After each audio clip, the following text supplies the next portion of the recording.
Ինա Ավանեսյան, զեկուցող, հիմնական զեկուցող որպես խնդրեմ։ Բարի ձեզ հարգելի նախագահող, նախագահ եւ գործընկերներ, նախ շնորհակալ եմ անցյալ հանձնաժողովի նիստին եւս շատ շահագրգիռ քննարկման համար։ Մենք այս ընթացքում ուրեմն ստացել ենք ուրեմն падգամավորների կողմից առաջարկներ եւ իհարկե կառավարության մեր գործընկերների հետ եւս ուրեմն իրացրել ենք իրենց կողմից ներկայացված հավելյալ առաջարկները։ Ես պիտի խնդրեմ ուղղակի հնչեցնեմ ի սկզբանե, որ մինչև լիագումար նիստ ուրեմն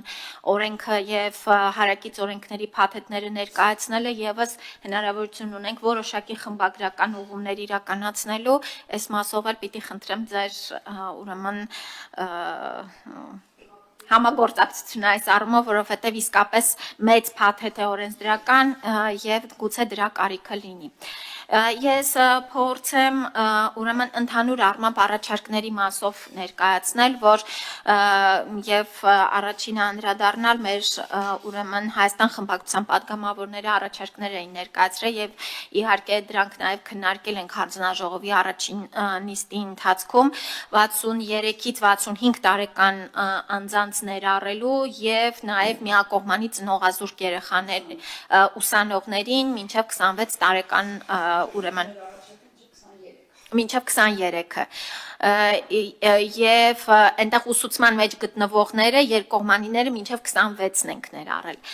Պիտի ասեմ, որ քանի որ մեր բյուջեն արդեն մյուս տարվա հաստատված է, այսինքն մենք նախորդիվ ամսվա ընթացքում արդեն հստակ բյուջեն սահմանել ենք հաշվարկած թվով, քանի հոգու համար է պետությունը ապահովագրավճար փոխհատուցելու, ուստի այս պահին չենք կարողանում այդ առաջարկը ընդունել, բայց միանշանակ դեռ կքննարկենք եւ 2027 թվականի ուրեմն համար բյուջետավորման համար միանշանակ այս երկու առաջարկներն էլ դիտարկելի են եւ մենք ինքներս մեր ներսում խմբակցության ներսում այս հարցերը բարձրացրել ենք եւ համարում ենք, որ այո դրանք ակտուալ են շատ։ Ուրեմն հաջորդիվ մի փոքր այստեղ ուրեմն նաև Տիկին Հունանյանի կողմից էր առաջարկ հնչել զոհված ինձառայողների ծնողների մասով, պետք է ասեմ, որ այստեղ նաև սոցիալական կարգավիճակի առանձնահատկություն որպես ֆիքսել ենք, որ այո նրանք որպես առանձին խումբ մտնեն եւ ոչ թե մեր մյուս սոցխմբերի շրջանակներում հաշվարկվեն, սա է եղել փոփոխությունը, ծնողները եւ ընտանիքի անդամները, բայց այստեղ էլ պետք է ասեմ, որ ըստ էության երեխաները մինչև 18 տարեկան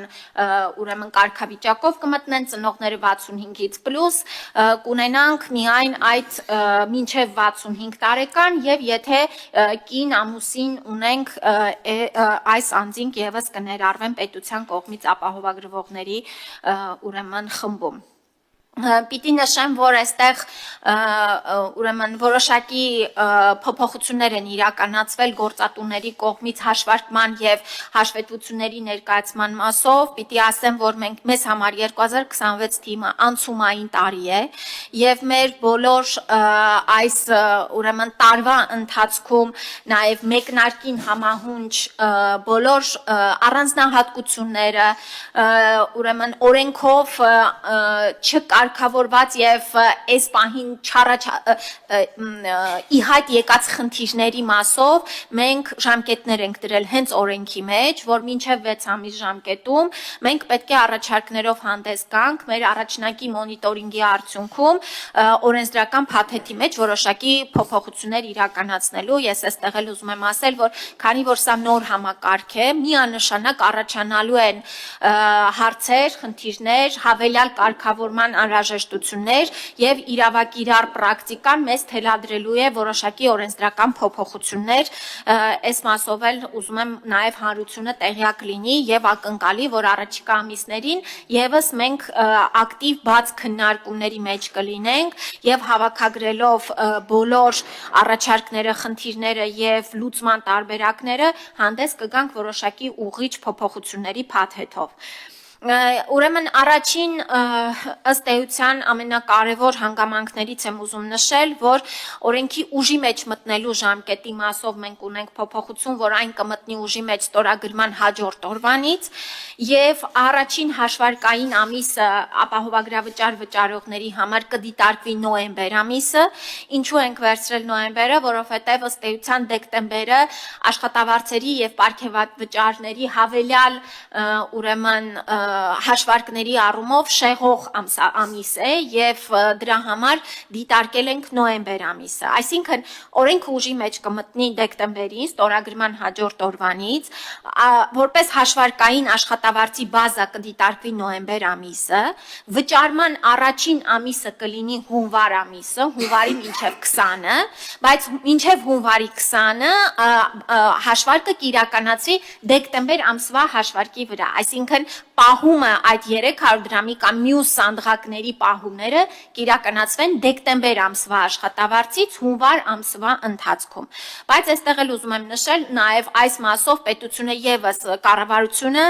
հասկանալով, որ մենք կարծես մեկնարկային տարին ենք, դիտարկել է ոչ թե վճարումից հետո հաջորդ ամսվանից փաթեթի ակտիվացումը, այլ փաթեթները կակտիվանան հենց հունվարի 1-ից, բայց վճարման ամսաթիվը կլինի մինչև հունվարի 20-ը։ Այստեղ էլ մենք որպես ընթառաջ եւ առաջին տարի այս կարգավորումը եւս մտցրել ենք։ Հարգելի գործընկերներ, այնտեղ ես ուզում եմ բարձրաձայնել, որ մենք որոշակի վերանայում ենք իրականացրել ամբուլատոր օղակից, պոլիկլինիկական օղակից պարագաների կարգավորումների հետ, սա էլ կապված է մեր երկրում պարագաների հաշվառման էլեկտրոնային բազաների դեռ անկատարության հետ, եւ մենք այս ընթացքում դեռ ուրեմն պոլիկլինիկական օղակից պարագաների, սա վերաբերում է ներարկիչներին, ուրեմն նման ապրանքներին, որոնք որ այս ընթացքում դեռ ապահովագրական ուրեմն փաթեթի եւ օրենքի մեջից ձեռնպահ կլինեն կարգավորելու։ Հաջորդ ուրեմն ինչպես ասեցի տարիների համար մենք անպայման կվերադառնանք այս հարցին եւ հետագայում այս մասը եւս կդիտարկվի որպես ապահովագրման փաթեթի հատված։ Երևի թե այսքանը արդեն պատասխանեմ ձեր հարցերին։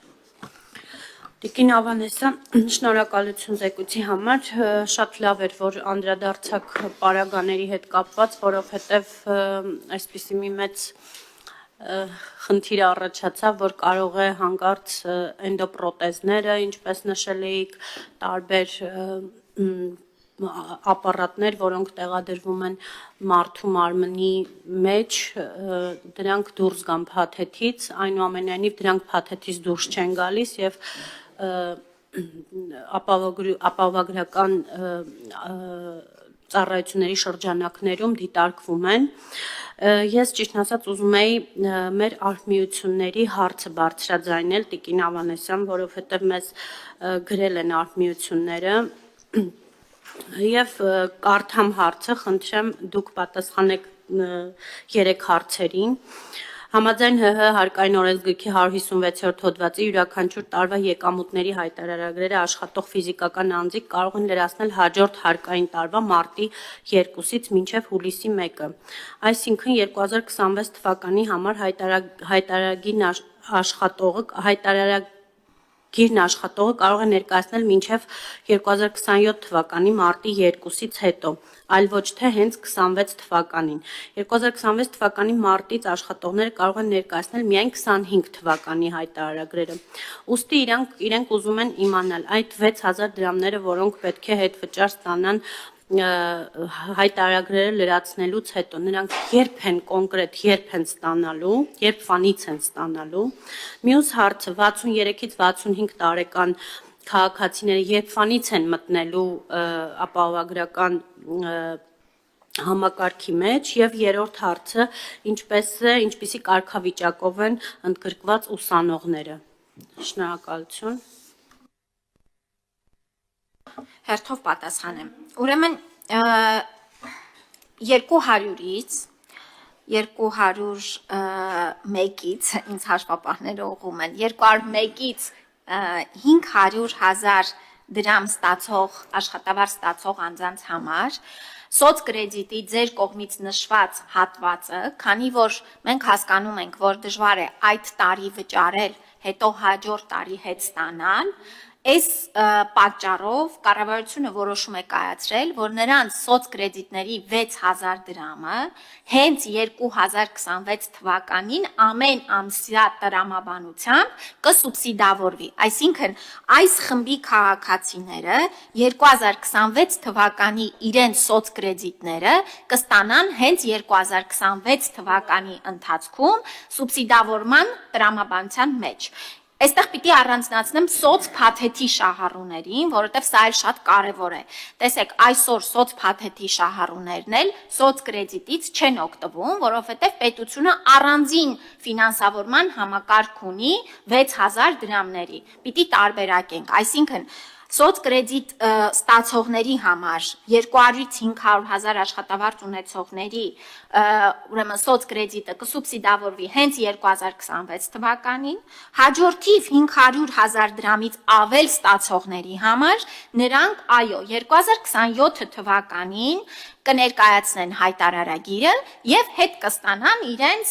ուրեմն 50 հազար դրամը, որը որ ամսական գալիս է 4000 դրամ։ Այսինքն բաժանել ենք երկու խմբի, մի խմբի համար դրել ենք, որ հենց 26-ին հետ կստանան, իսկ մյուս խմբերի համար արդեն սովորական սոցկրեդիտի տրամաբանությամբ հետ կստանան։ Սոցփաթեթի շահառուները իրենց այն 6000 դրամները, որոնք որ էլի ինչպես սոցկրեդիտները կարող են ունել կրթության կամ այլ նպատակների, այստեղ էլ պիտի որոշեն ուղղեն առողջության ապահովագրությանը։ Այսինքն սիմետրիկ երկու խմբերն էլ ունեն 6000 դրամի հասանելիություն, մի մասը սոցկրեդիտի մեխանիզմով, մյուս մասը սոցփաթեթի մեխանիզմով։ Ներողություն, հաջորդիվ էլի հարցեր էիք տվել։ 63-ից 65 տարեկան քաղաքացիների համար իհարկե սա մենք կքննարկենք հաջորդ տարվա բյուջետավորման շրջանակում, ինչպես ասեցի, սա կախված կլինի նաև այս տարվա մեր դիմելիության տեմպերից, մենք այստեղ էլ պիտի հասկանանք, քանի որ սա մեկնարկային տարին է եւ առաջի 6 ամիսների արդեն արդյունքները մեզ հնարավորություն կտան ավելի ճշգրիտ ուրեմն հաշվարկները եւ հաջորդ տարվա արդեն կոնկրետ ունենանք, այստեղ անպայման կանդրադառնանք, ուսանողների հետ կապված նրանք եւս այս պահին նորից եմ կրկնում, պարտադիր ապահովագրման համակարգ դեռ չեն մտնում, այլ նրանք եւս կներառվեն 2028 թվականից։ Դրա համար մինչև այս շրջանը նրանք վճարման պարտավորություն չունեն։ Իսկ մինչև 2028 թվականը մենք մեր իհարկե արդեն հաջորդիվ կառավարության ծրագրում ներառված առաջնահերթություններից ելնելով, նաև այս հարցը կդիտարկենք, թե ուսանողների առաջադիմության կամ այլ հանգամանքներից ելնելով, օրինակ, չգիտեմ, մարզերից Երևանում սովորողների կամ այլ հանգամանքներից ելնելով, ինչպիսի սուբսիդավորման համակարգ կունենանք ուսանողների համար։ Շնորհակալություն Տիկին Ավանեսյան, ես մի հարց էլ տամ ու հետո հնարավորություն տամ մեր գործընկերներին հարց տալ։ Մեր հիմնադրամի բյուջեն տարընթերցման այսպիսի խմորման հետ կապված խնդիր ունի։ Ես ուզում եմ իմանալ, արդյոք հիմնադրամի բյուջեն ներկայացվելու է ազգային ժողովին եւ հետո նորի կատարողականի ժամանակ նույնպես ներկայացվելու է թե ոչ, որովհետեւ որոշ մարդիկ նաեւ մարդկանց ժողովրդի մեջ որոշ պատգամավորներ կարծում են, որ բյուջեն չի գալու ազգային ժողով, ուստի ես ձեզ խնդրում եմ մի քիչ ավելի մանրամասն բացատրել բյուջեի հետ կապված հիմնադրամի եւ այսքանով ես եզրափակվեմ։ Ես ուրեմն Հաջան Հա, ուրեմն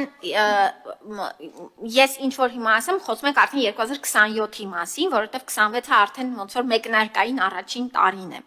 2027 թվականի մայիսին, ուրեմն առողջապահության նախարարը Լիազոր Մարմինը կգա ազգային ժողով, կներկայացնի 2026 թվականին ապահովագրական հիմնադրամի կողմից ստացված մուտքերի, կատարված փոխհատուցումների, ապահովագրական հիմնադրամի բյուջեի, ըստ նաև տողերի վերաբերյալ եւ հաջորդիվ տարվա 28 թվականի համար կներկայացնի արդյոք ապահովագրավճարի ուրեմն չափը դրույքաչափը մնում է նույնը, փոփոխվում է, փաթեթն է ավելանում եւ այլն։ Այսինքն մենք այս ճկուն մեխանիզմը դրել ենք, որ ազգային ժողովի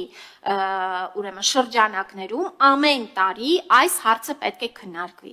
Մայիսին, երբ որ լիազոր մարմինը ներկայացնի այս ամբողջական ինֆորմացիան, արդեն 27 թվականի բյուջեի քննարկման ժամանակ, եւս բյուջեի մասին օրենքի շրջանակներում, եթե այնտեղի օրենքի